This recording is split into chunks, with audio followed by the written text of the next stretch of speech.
Cette croix me sera toujours chère. Elle est gloire et victoire pour moi. Et par elle, en la maison du Père, la couronne est offerte à ma foi. Et par elle, en la maison du Père,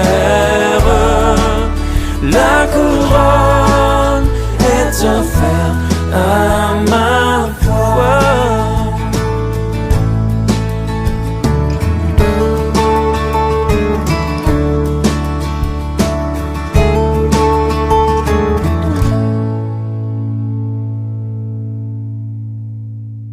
Et je vous remercie aussi, mes frères et sœurs, pour vos prières, parce que c'est presque toute ma maison qui était malade. Voilà pourquoi vous ne nous avez pas vus dimanche dernier, où il y avait un rhume qui avait un peu attrapé toute la maison, presque toute la maison. Parce que je sais que Baptiste était là, lui, c'est l'homme fort. Nous bénissons Dieu pour ce qu'il fait pour tout un chacun de nous. Merci encore pour toutes vos prières et que Dieu vous bénisse tous en notre Seigneur et Sauveur personnel. Nous sommes heureux d'être là encore aujourd'hui et nous serons toujours heureux d'être avec vous parce que c'est Dieu qui nous unit en lui, par lui et pour lui seul. Et quand nous sommes unis et que nous communions ensemble, alors l'amour de Dieu nous remplit encore et resplendit en tout un chacun de nous. Quelle grâce! Quelle grâce! Amen.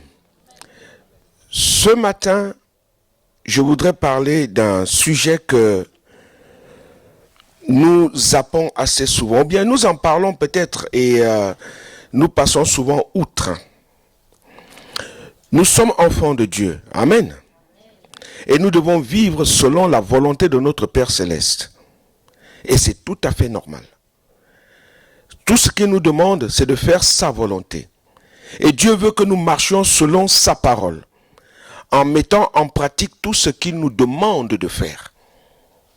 Et des fois, nous essayons souvent de dévier, d'oublier ou de faire qu'à notre tête, comme bon nous semble. Et nous loupons souvent sa volonté et nous nous retrouvons souvent mal. Mais grâce soit rendue à notre Père Céleste parce qu'il est rempli d'amour. Et il nous aime.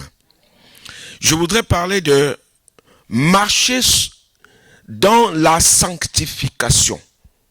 Marcher dans la sanctification. Mes frères et sœurs, nous sommes, et je crois que nous sommes en train d'arriver dans la fin des temps.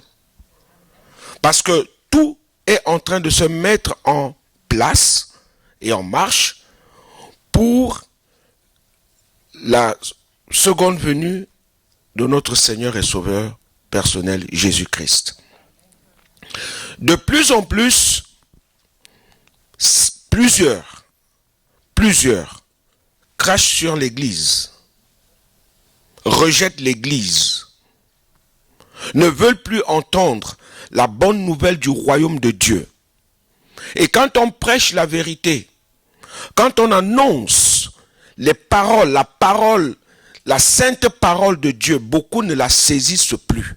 Beaucoup ne veulent plus la garder, la serrer dans leur cœur, afin de ne point pécher contre Dieu. Et tout est mis aujourd'hui, tout est en train de se mettre en place pour rejeter complètement la bonne nouvelle du royaume de Dieu. Les gens font du n'importe quoi, disent du n'importe quoi, même prêchent du n'importe quoi, sans s'attacher à la solidité, à la véracité de la parole de Dieu. C'est pourquoi, depuis quelque temps, le Seigneur me met à cœur. C'est vrai, c'est un thème qui fait un peu mal, mais c'est la parole de Dieu. Je ne veux pas l'exclure, mais je demeure dedans, afin que tous nous puissions arriver à vivre et à marcher comme notre Seigneur le désire. Que nous soyons de véritables enfants de Dieu. Alléluia. Alléluia. Marcher dans la sanctification. Alors, le verset premier que je prends ici, c'est dans Hébreux chapitre 12, que nous connaissons presque tous ou tous. Hébreux chapitre 12, Hébreux chapitre 12, c'est le verset 14, mais je vais prendre à partir du verset 12. Hébreux chapitre 12, à partir du verset 12. Voici ce qui est écrit dans la parole de Dieu.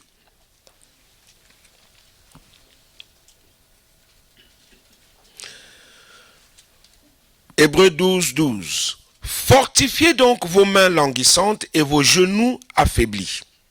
Et suivez avec vos pieds des voies droites, afin que ce qui est boiteux ne dévie pas, mais plutôt se raffermisse. Le verset 14 dit, recherchez la paix avec tous. La paix avec tous. Et la sanctification sans laquelle personne, dans d'autres versions c'est nul, ne verra Dieu ou le Seigneur. Recherchez la paix avec tous et la sanctification sans laquelle personne ne verra le Seigneur. Et dans Romains chapitre 12, et au verset 1 et 2, Romains 12, versets 1 et 2, il est dit, je vous exhorte donc, frères, par les compassions de Dieu, à offrir vos corps comme un sacrifice vivant, saint, agréable à Dieu, ce qui sera de votre part un culte raisonnable. Le verset 2 dit, ne vous conformez pas au siècle présent, mais soyez transformés par le renouvellement de l'intelligence, afin que vous discerniez quelle est la volonté de Dieu, ce qui est bon, agréable et parfait. Soyez transformés. Je me suis attardé sur ce verset transformé. Et le Seigneur a mis dans mon cœur la pensée du papillon. Tiens.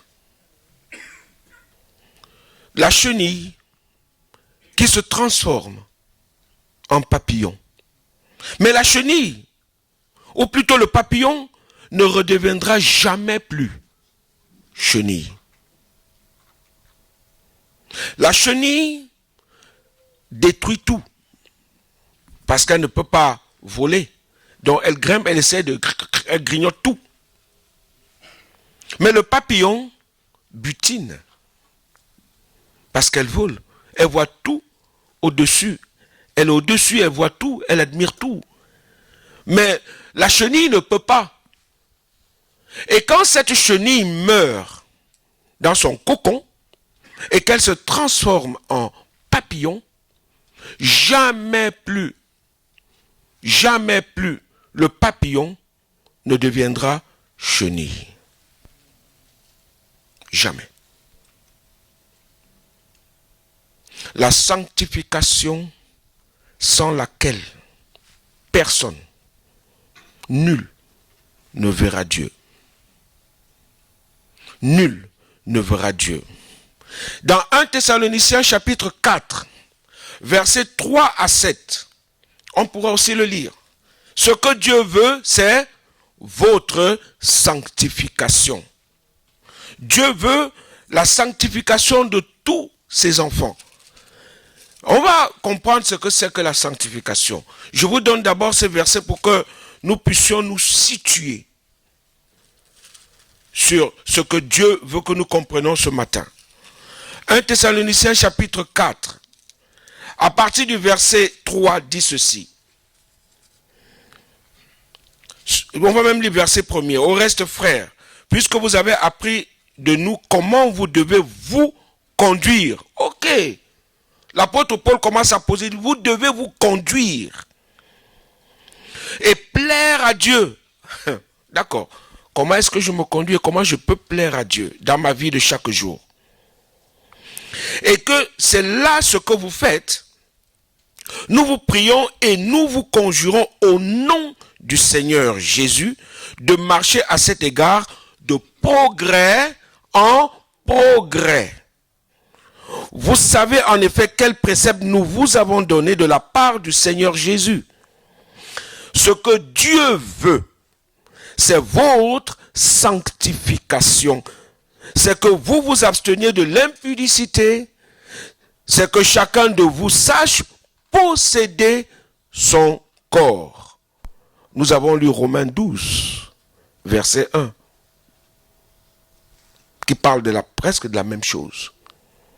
Chacun sache posséder son corps dans la sainteté et l'honnêteté, sans vous livrer à une convoitise passionnée comme font les païens qui ne connaissent pas Dieu. C'est que personne n'use envers son frère de fraude et de cupidité dans les affaires, parce que le Seigneur tire vengeance de toutes ces choses comme nous vous l'avons déjà dit et attesté. Car Dieu ne vous a pas appelé à l'impureté mais à la sanctification. Dieu nous appelle à la sanctification. C'est notre vie. Et l'apôtre Paul rajoute au verset 8, celui qui rejette ses préceptes ne rejette pas un homme, mais Dieu qui vous a aussi donné son Saint-Esprit. Commençons tous maintenant à réfléchir. Dieu m'appelle à la sanctification. Dieu m'a donné son esprit afin qu'il vive en moi, qu'il demeure en moi, qu'il habite en moi, qu'il soit établi en moi. Ça veut dire que la présence de Dieu est constante dans ma vie. Ce que Dieu est constant dans ma vie. Ça veut dire que tout en moi, tout ce que je suis et tout ce que je pense, tout ce que je dis, tout ce que je ressens doit provenir de lui seul. Amen. Tout.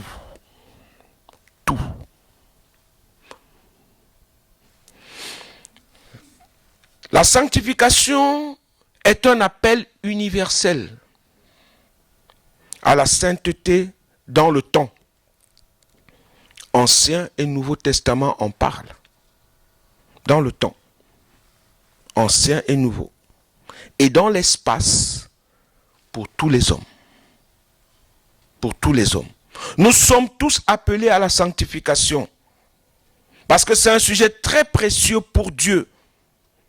Qui a été posé dès l'Ancien Testament, dès le commencement même.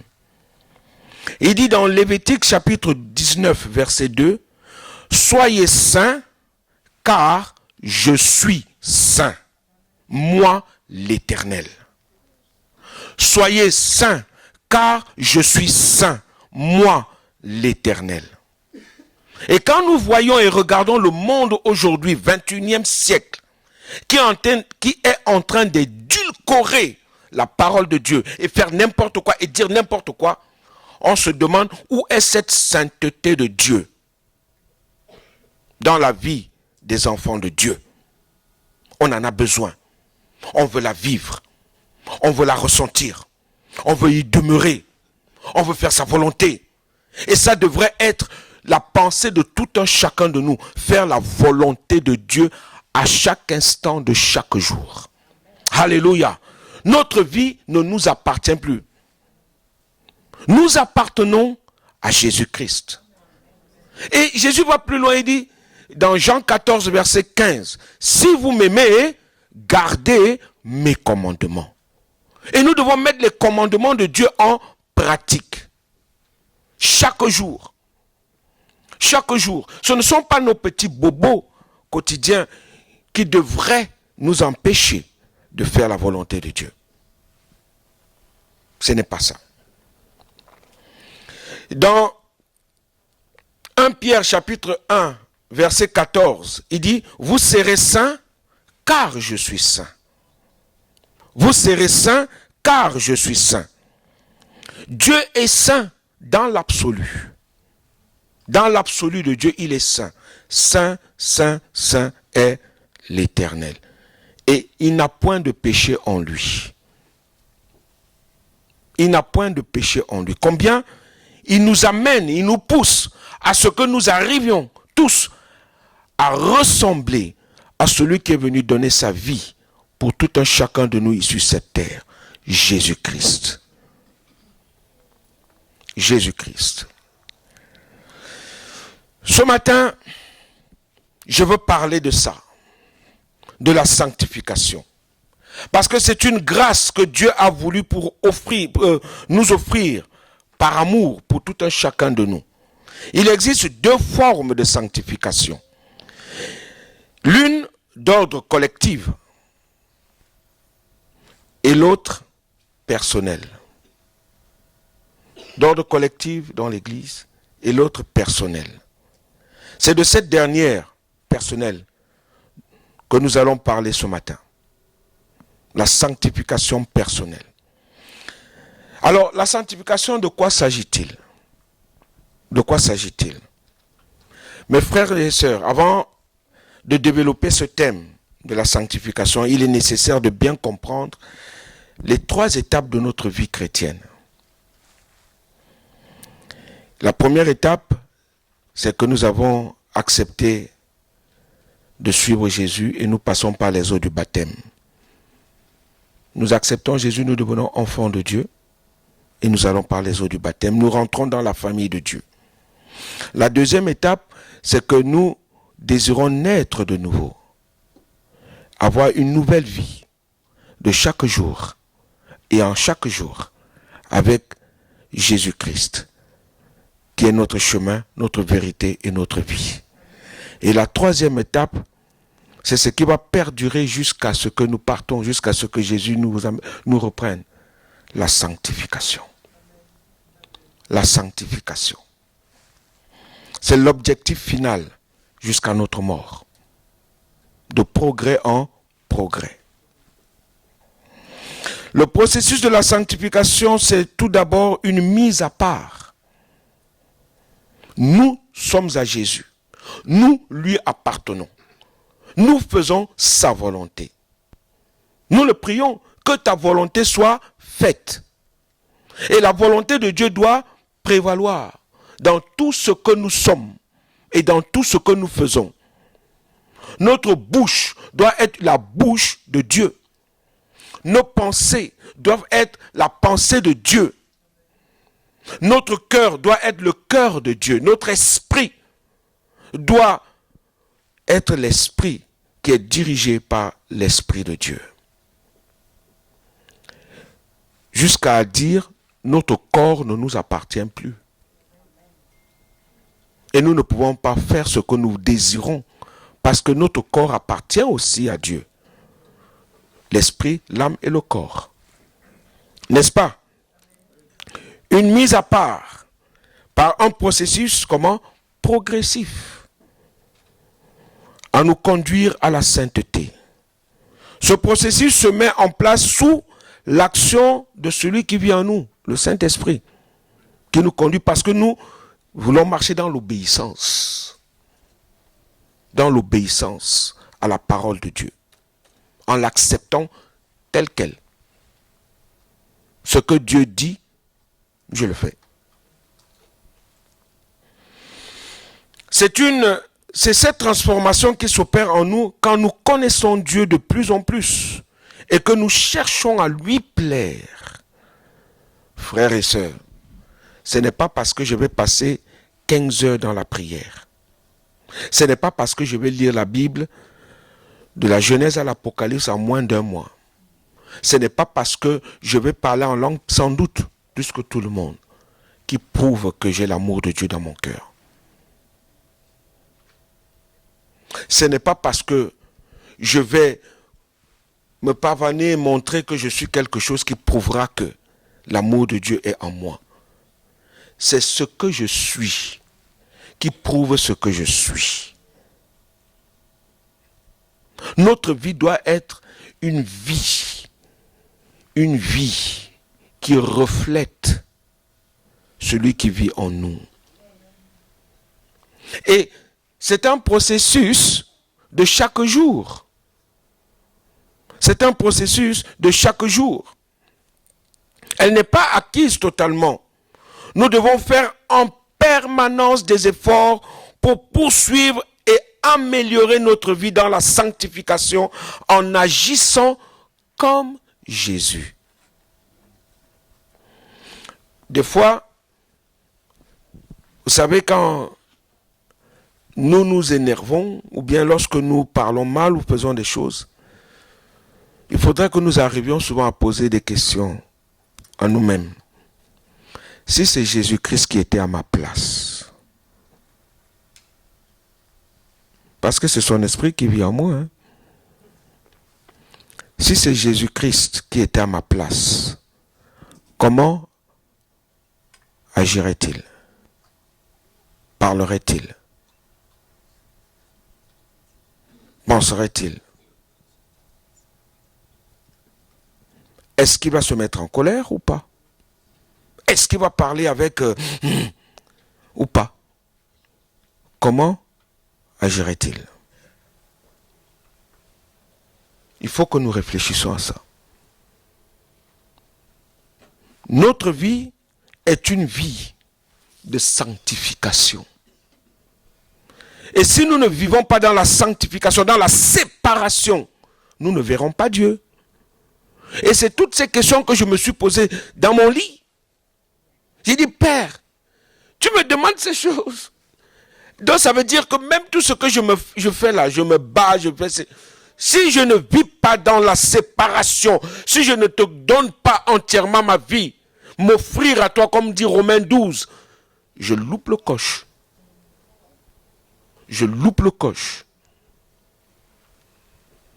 Parce que je ne fais pas ta volonté. Parce que je n'agis pas comme tu désires que j'agisse. Parce que je ne parle pas comme tu parles. Je ne pense pas comme tu penses. Je ne ressens pas les choses comme toi tu les ressens. Est-ce que la miséricorde est en nous comme le cœur de Dieu est rempli de miséricorde? Est-ce que l'amour de Dieu est rempli dans notre cœur comme le cœur de Dieu est amour? Est-ce que la paix de Dieu est en nous comme Dieu est paix? Est-ce que la grandeur de Dieu est en nous comme Dieu est grand? Est-ce que la puissance de Dieu est en nous comme Dieu est tout puissant? Est-ce que la force de Dieu est en nous comme Dieu est plus que Hulk?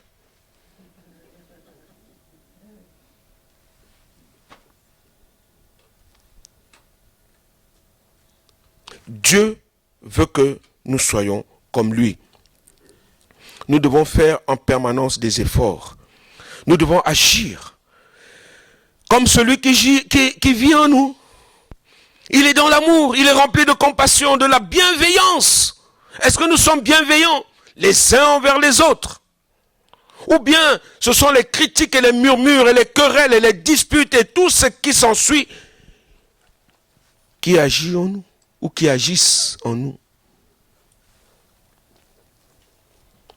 Au fur et à mesure que nous avançons vers la sainteté, au fur et à mesure que nous découvrons combien elle est nécessaire pour nous approcher de Jésus-Christ. Nécessaire. Je reviens à ma chenille. Je reviens à ma chenille. Quand elle devient papillon, le papillon ne redevient jamais chenille. Gardez bien ça. Le papillon est devenu papillon jusqu'à sa mort. Je ne sais pas, le papillon vit 1 jour ou 2 jours, je ne sais pas combien. Ou 3 jours, je ne sais pas.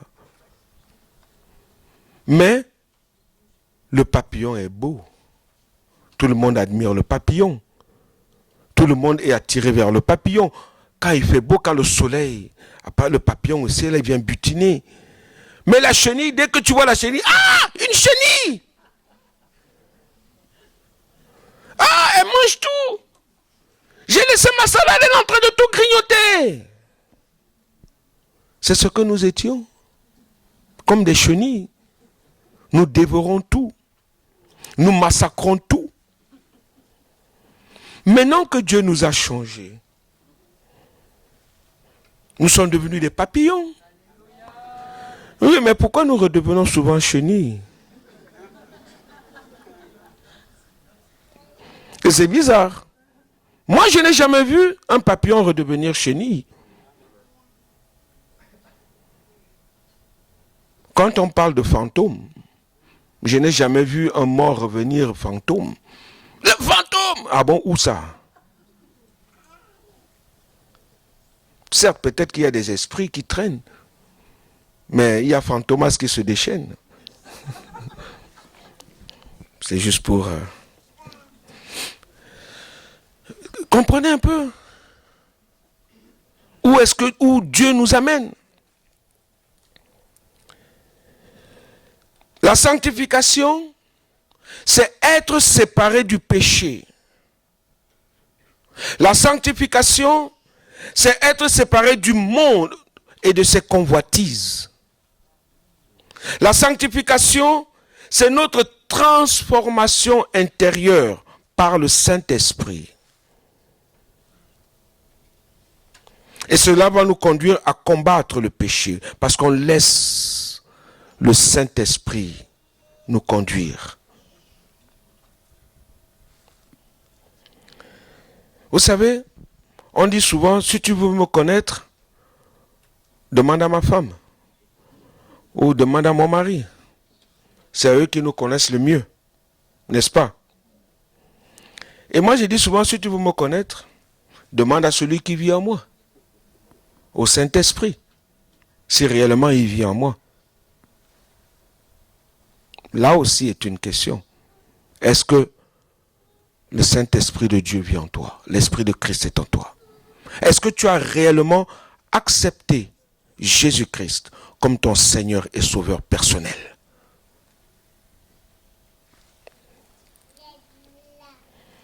Le Saint-Esprit va nous conduire à combattre le péché, à nous dépouiller du vieil homme et de nous revêtir de l'homme nouveau, et va nous orienter vers le chemin du salut. Grâce à l'œuvre de la croix, ne jamais oublier l'œuvre de la croix. Parce que le Seigneur Jésus a fait une œuvre merveilleuse. Il a accepté de porter notre propre, de devenir malédiction à cause de nous. Beaucoup, peut-être, ne comprennent pas cela. Jésus est mort, il est ressuscité. Mais en mourant, il a accepté de payer le prix pour toi comme pour moi, pour l'humanité tout entière, pour le pentecôtiste comme pour le catholique, comme pour le East. Parce qu'il a aimé, Dieu a aimé le monde, qu'il a donné Jésus, afin que quiconque croit en lui ne périsse point. Quand tu crois en Jésus-Christ, dit, si vous m'aimez, gardez mes commandements. À ce moment-là, tu gardes les commandements de Jésus. À ce moment-là, tu les mets en pratique. À ce moment-là, son esprit commence aussi à te gérer, à te dire, regarde, je veux que tu fasses ça, que tu agisses comme ça, que tu marches comme ça, que tu parles comme ça, que tu regardes comme ça, que tu penses. C'est lui. Parce que nous lui demandons. Des fois, je fais des petites expériences, Karen. Je rentre le matin en voiture, je dis, j'ai pas de place de parking. Je prie juste une petite prière. Seigneur, merci pour cette belle place de parking que tu m'accordes en arrivant à la maison à 6h30 du matin ou à 7h. Vous savez, je lui ai confié mon problème. Je ne viens pas en disant, ah, c'est sûr, je vais trouver une place là aujourd'hui. Non, je demande à celui qui est capable de me donner la place. Très simplement, je vois deux places. Tiens,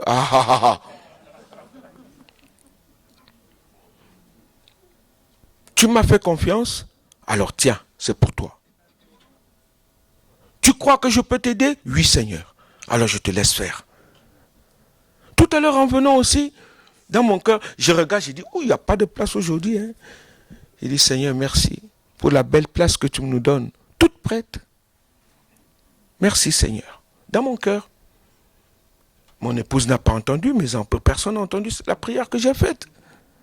J'arrive, je dis, merci Seigneur. On se garde tranquille. Alléluia. Dieu veut que nous le fassions confiance. Que nous apprenions à nous appuyer sur lui. C'est des petites choses. Pour vous, ça vous paraît petit. Pour moi, c'est immense. C'est comme ça que débute la confiance. La confiance. Grâce à l'œuvre de la croix sur laquelle Jésus a donné sa vie pour nous. Car c'est bien à cause du sang ou grâce au sang versé qu'il a tout obtenu pour nous. La puissance, l'autorité, la majesté, la grandeur, la force. Il est assis à la droite de la majesté divine. Il intercède pour nous jour et nuit. Son nom est au-dessus de. C'est pourquoi nous devons encore plus lui faire confiance. La rédemption, il nous a rachetés pour Dieu. Le pardon, il nous a réconciliés avec le Père. La libération, la délivrance du péché et de la malédiction, en brisant le pouvoir de la mort qui était détenu par qui? Par Satan. La sanctification est une longue marche vers la sainteté qui dure toute la vie, au cours de laquelle nous allons chaque jour nous améliorer et faire ce que Dieu nous demande. C'est-à-dire faire sa volonté, afin de ressembler de plus en plus à son Fils bien-aimé, Jésus-Christ. La parole de Dieu dit dans 1 Jean, chapitre 3, verset 2, Bien-aimés, nous sommes maintenant enfants de Dieu, et ce que nous serons n'a pas encore été manifesté. Mais nous savons que lorsque cela se manifestera, nous serons semblables à lui, parce que nous le verrons tel quel. Et le but de la sanctification, c'est quoi? Déjà, elle est voulue par Dieu le Père. Soyez saints, car je suis saint, moi l'Éternel. Elle a pour but de nous conduire à la ressemblance à Jésus-Christ, qui lui-même est à la ressemblance du Père, qui l'a appelé à la sainteté dès les temps anciens. Soyez saints, car je suis saint, moi l'Éternel, votre Dieu. En effet, Dieu est saint parce qu'il est sans péché. Et il déteste, il a horreur du péché. Il a horreur du péché. Il est à l'opposé qui est une inimitié envers lui, du péché.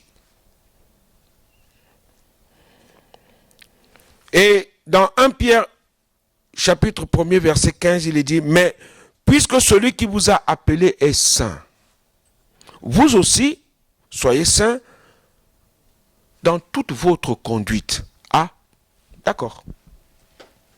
Lui, il est saint et il veut que nous soyons tous saints dans toute notre conduite. Tout ce que nous faisons doit le refléter. Tout ce que nous faisons doit le refléter. Parce que nous lui appartenons. Si nous ne lui appartenons pas, alors nous sommes papillons chenilles. Et c'est un monstre. Papillon chenille. Dieu n'a jamais créé de papillon chenille. Il a créé des chenilles qui deviennent papillons. Et après, qui meurent. Fini. Tout ce qui est là après, c'est des monstres. Ce n'est pas de Dieu. Ce n'est pas de Dieu.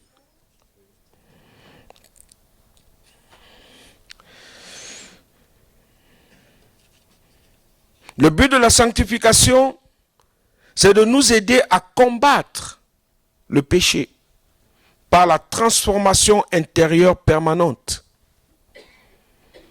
de l'esprit qui ne croit pas en la résurrection, mais en la réincarnation et en toute autre chose, de l'âme qui se nourrit de l'amertume, de la tristesse, du corps souillé par la drogue, l'alcool, le tabac, l'impudicité, l'impureté, l'adultère, le mensonge et tout le reste, la fréquentation des marabouts même.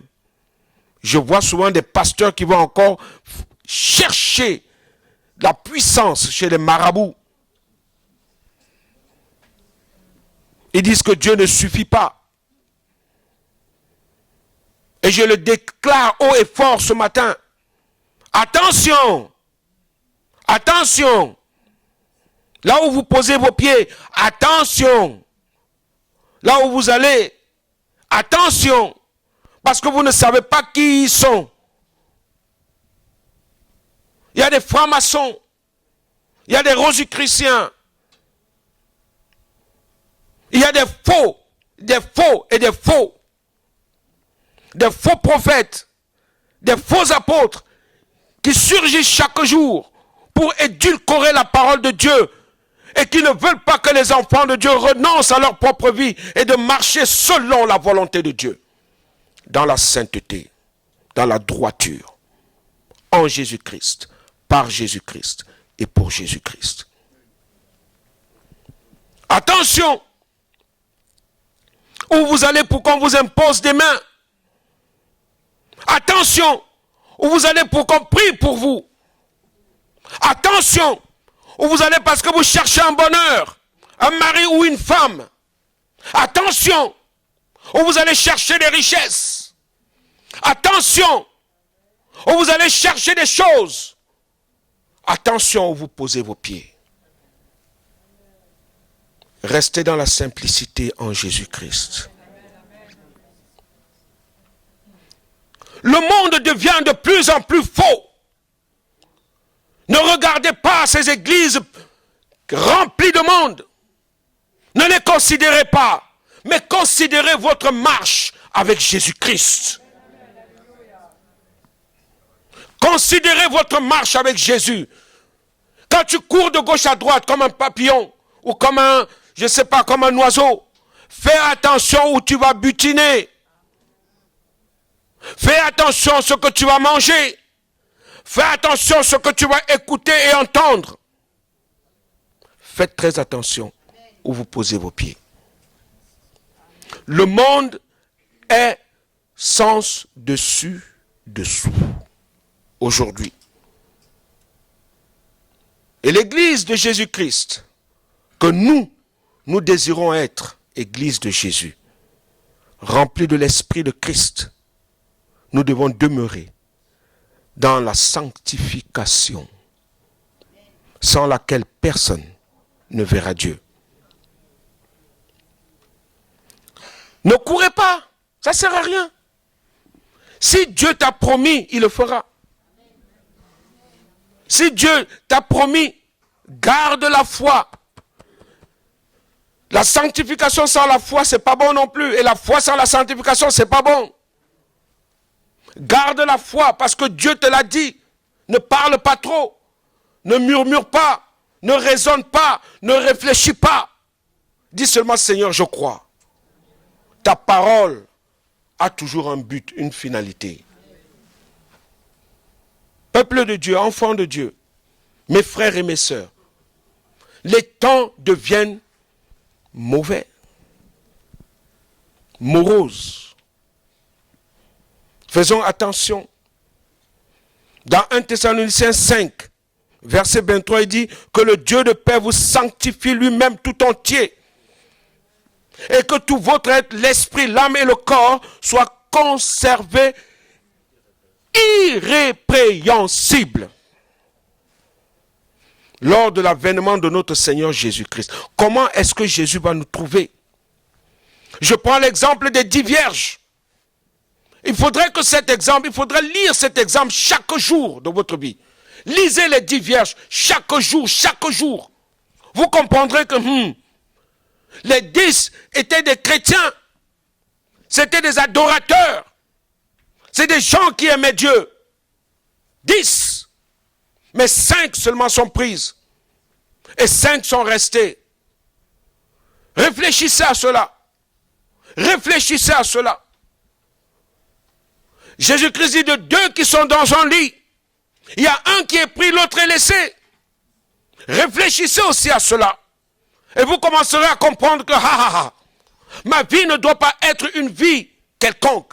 Ma vie doit être une vie de sainteté, une vie de sanctification au quotidien. Chaque jour. Dieu nous appelle à lui, Dieu nous attire à lui.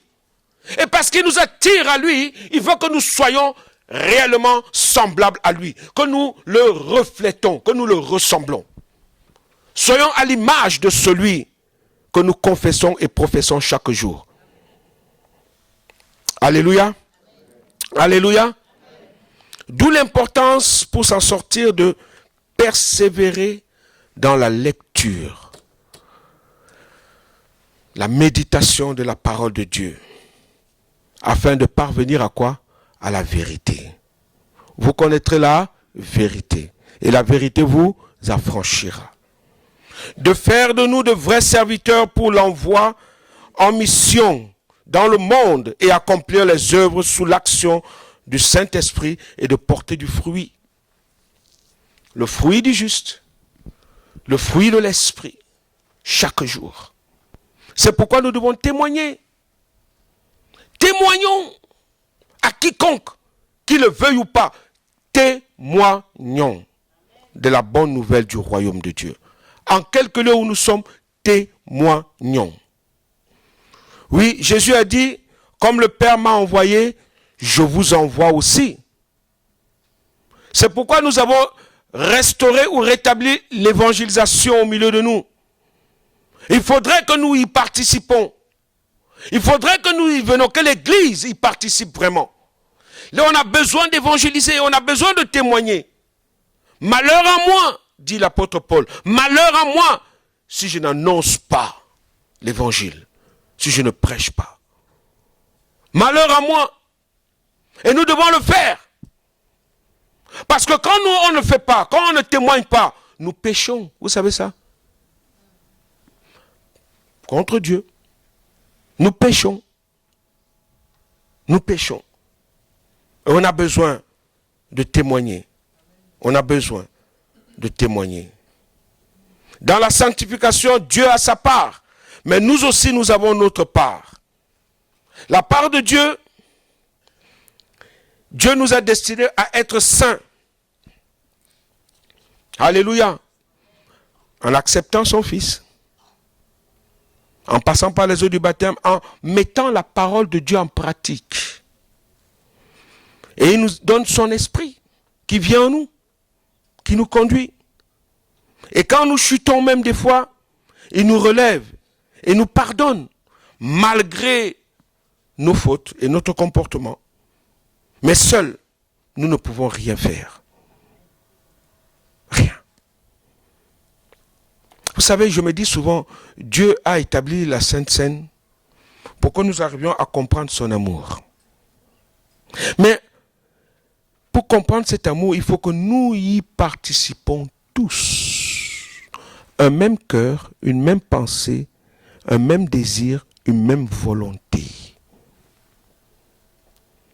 En Jésus-Christ. Nous disons, nous sommes un dans un lien d'amour. Nous faisons partie de la famille de Dieu. Donc, nous devons tous y participer. Si je m'exclus, je ne fais plus partie du corps du Christ. Là où je suis.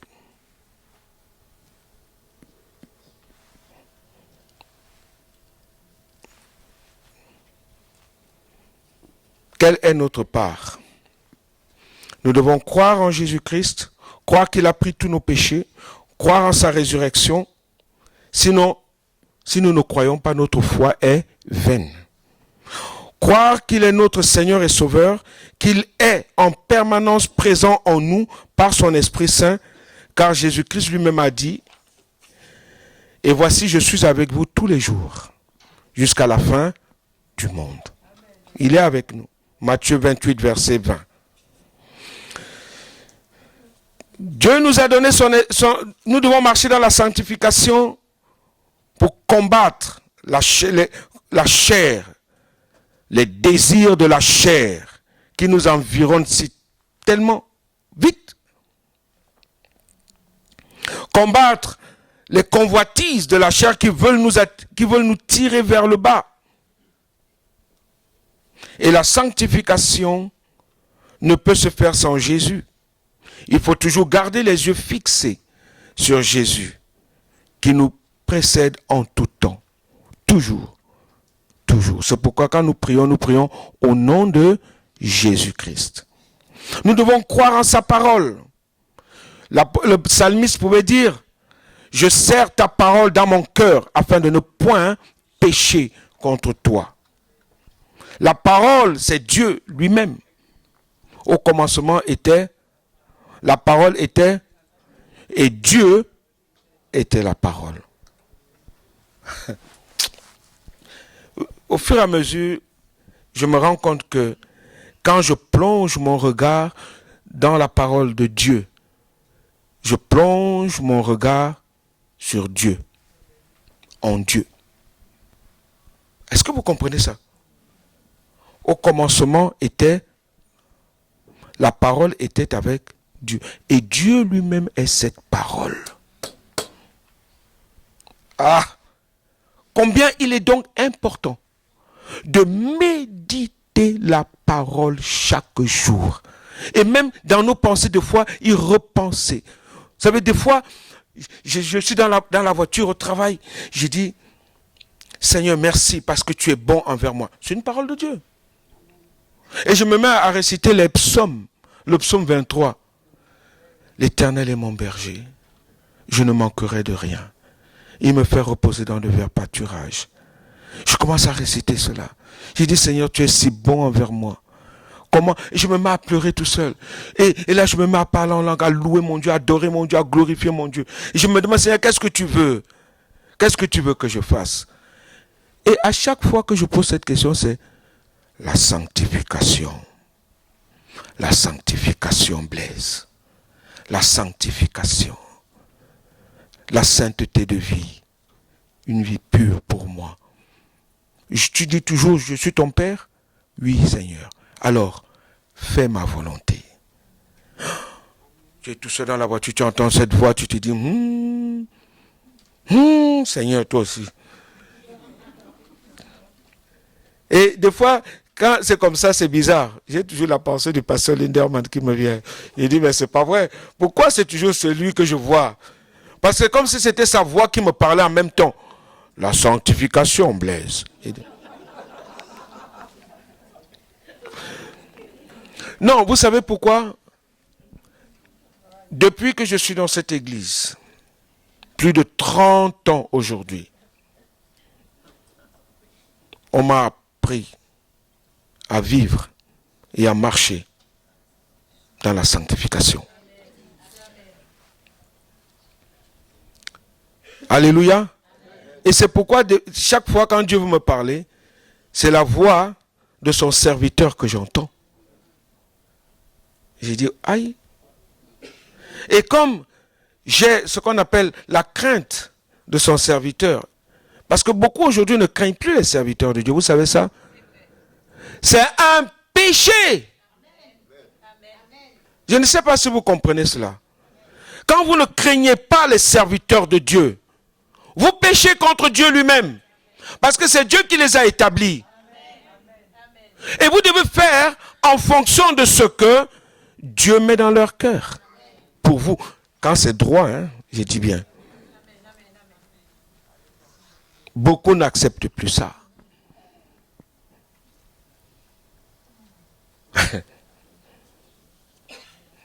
Je continue pour terminer. Nous devons obéir à la parole de Dieu, à ses commandements, faire ce qu'il nous commande, nous demande, lui donner la première place dans notre vie.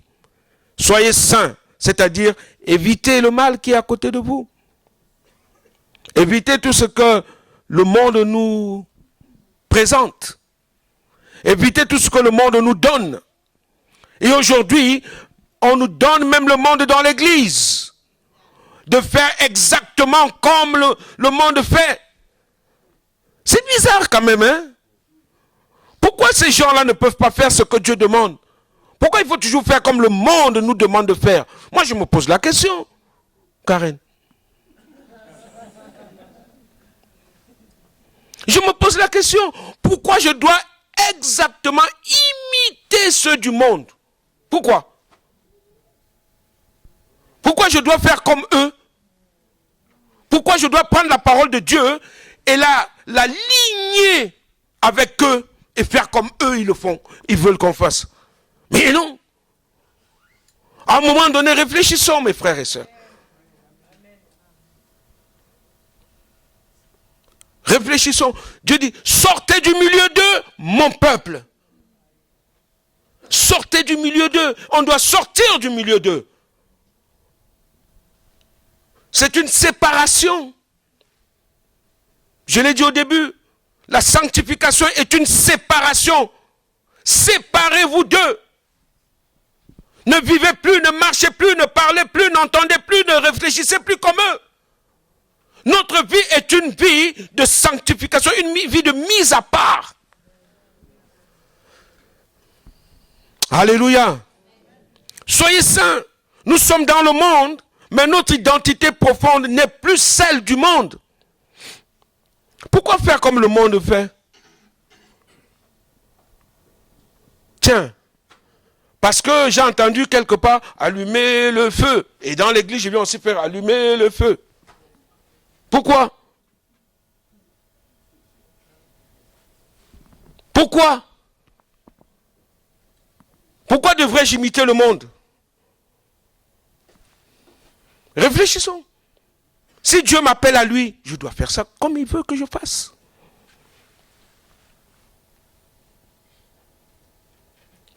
Je suis de la vieille école, hein, et de la nouvelle école aussi. Les deux.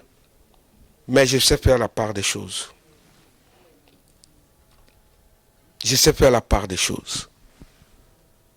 Dieu nous appelle à lui.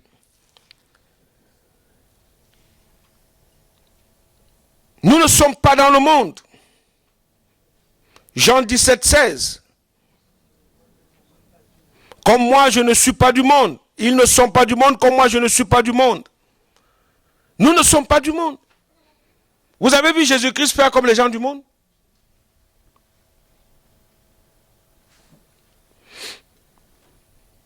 La lumière que Dieu nous donne, c'est pour aller transformer le monde.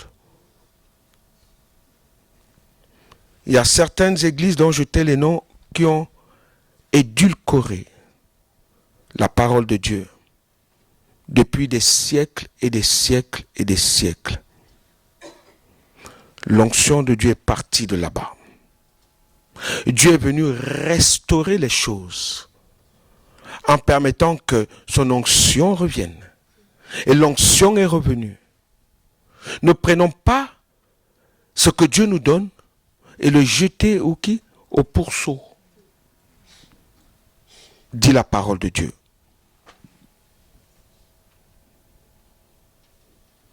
Dieu nous appelle à lui.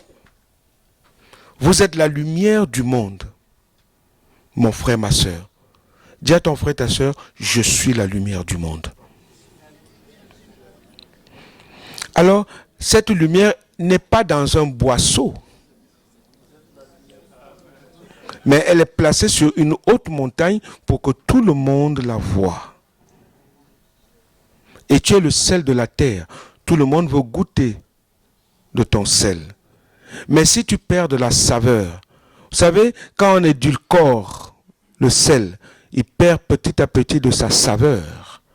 Mais quand le sel perd de sa saveur, c'est Jésus qui dit, avec quoi la salera-t-on après? C'est foutu. Être en communion permanente avec lui par la prière, l'adoration, chaque jour. Pratiquer l'amour. On doit être amour les uns des autres. L'amour doit être au centre de notre vie. On doit s'aimer. On doit s'aimer. On doit s'aimer. Ah, ça vous dépasse de dire amen? Il manque de l'amour ou quoi? Ah, Christophe, là, c'est chaud. Hein? S'il manque de l'amour, ça va être terrible. Là. Non, pas moi seul. Non, aimons-nous les uns les autres. Alléluia. On doit s'aimer. L'amour doit être au centre de notre vie. Aimer, c'est imiter Dieu. Car Dieu est comment? Dieu est amour. Aimer son prochain comme soi-même, nous dit Marc 12, 31. Servir son prochain. Avoir des paroles de sagesse et d'amour. Être artisan de justice et de paix. Eh oui. Eh oui. Eh oui. Aussi, par notre inimitié avec Dieu, par notre désir de lui obéir, de rechercher continuellement sa face, par notre intimité, pas inimitié, par notre intimité avec Dieu. Amen. Par notre désir de lui obéir, de rechercher continuellement sa face, de nous abstenir du mal et de vivre dans la pureté, nous serons des vases d'honneur. Des vases d'honneur à la gloire de Dieu. Nous resplendirons. Tout le monde voudrait voir ces belles fleurs, ces beaux papillons qui vont de lieu en lieu butiner du bon sucre. Il est écrit dans 2 Timothée 2, verset 21, « Si donc quelqu'un se conserve pur, en s'abstinant de ces choses, il sera un vase d'honneur sanctifié, utile à son maître, propre à toute bonne œuvre. » La sanctification, c'est une grâce de Dieu. Cet appel à la sainteté que le Seigneur nous adresse ce matin, c'est aussi pour nous tous. Pas seulement nous ici, mais pour toute la France et le monde entier. Pour même ceux qui nous suivent depuis les ondes. Et on a tous besoin de la sanctification, d'être des véritables enfants de Dieu. Crois que la sainteté est à ta portée et tu es appelé à être saint chaque jour. Est-ce ce que tu désires aujourd'hui encore? Est-ce que tu le désires encore aujourd'hui? Je conclus en disant, mon frère, ma soeur, nous ne pouvons atteindre l'objectif de la sanctification qu'avec l'aide du Saint-Esprit. Est-ce que tu as reçu le Saint-Esprit dans ta vie? Est-ce que tu es baptisé du Saint-Esprit? Est-ce que tu as accepté Jésus comme ton Seigneur et Sauveur personnel? C'est une grâce de Dieu qui doit être perçue comme la manifestation et le fruit de notre communion permanente avec Jésus-Christ. Mes frères, mes sœurs, Dieu nous aime. Dieu nous fait grâce chaque jour. Et la sanctification, c'est la preuve de son amour pour nous conduire à la sainteté. L'amour triomphe de tout. Acceptons donc de le servir avec joie, dans l'obéissance à la parole révélée, la Bible, la Sainte Parole, les Saintes Écritures, et poursuivons avec persévérance notre marche vers la sainteté, étant toujours remplis de foi, parce qu'il est écrit « Mon juste vivra par la foi ». Mon juste vivra par la foi. Notre Dieu pourvoit à tous nos besoins quand nous venons à lui. Quand nous savons et croyons que nous sommes à lui, il pourvoit. Vous savez, je vais terminer par ça. Quand il a dit à Pierre, Pierre vient le voir, il dit, Seigneur, César demande de payer d'impôts. Comment on fait là? Il n'y a rien. Jésus-Christ lui dit, écoute, jette la canne à pêche là. Le premier poisson que tu vas attraper, ouvre son ventre. Ce que tu trouveras, va payer l'impôt. Dans sa bouche, pardon. Va payer l'impôt. Il a fait. Et sur ta parole, je jette. Il a pris, il a enlevé ce qui était dedans, il allait payer l'impôt. N'est-ce pas? C'est simple. Hein? Ça paraît simple, non? Seigneur, nous avons péché toute la nuit. Mais sur ta parole, je jetterai le filet. Il a jeté le filet, il a pris. À tel point que la barque commençait même à plier. Il a appelé les autres pour venir parce que c'était énorme. Et ce Dieu-là, ce Dieu-là, ce Dieu-là, ce Dieu-là, notre Père Céleste là, ne croyez-vous pas qu'il peut faire au-delà? Est-ce que nous le croyons? Est-ce qu'on peut fermer nos yeux? Est-ce qu'on peut fermer nos yeux? Et penser à ce Père qui nous aime tant, à ce Dieu qui nous aime tant. Il nous a tant aimés. Il a tellement fait pour nous. Mon frère Hilaire, il a tellement fait. Et il fait encore tant pour nous. Et ce matin, je ne sais pas si tu le crois. Ce qu'il demande de toi ce matin, c'est de marcher et de vivre selon son esprit.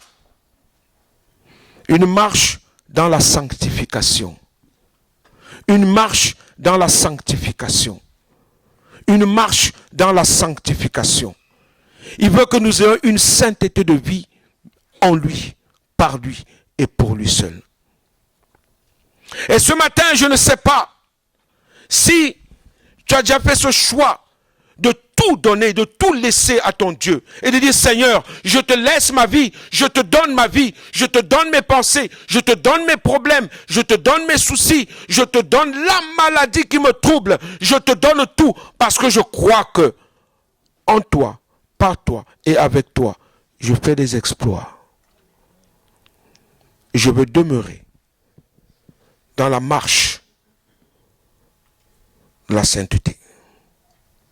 Une vie de sanctification. Est-ce que tu as accepté Jésus vraiment, réellement, dans ta vie comme ton Seigneur et Sauveur personnel? Je sais que tu es passé par les eaux du baptême. Je sais que tu es sans doute baptisé du Saint-Esprit. Mais est-ce que dans ton cœur, Jésus y demeure vraiment?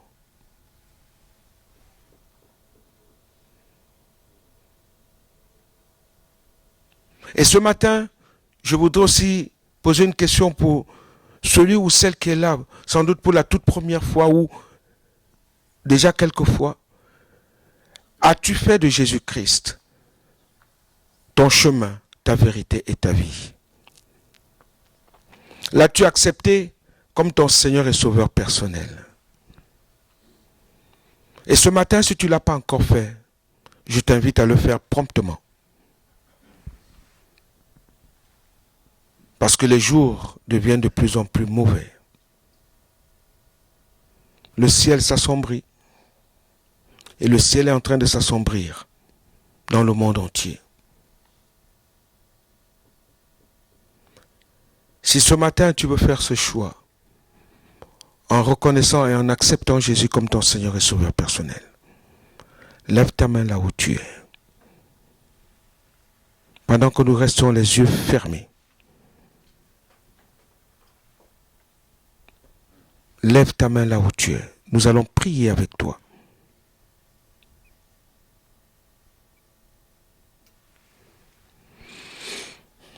Amen. Merci. Merci Seigneur. Merci Seigneur. Merci. Plusieurs personnes.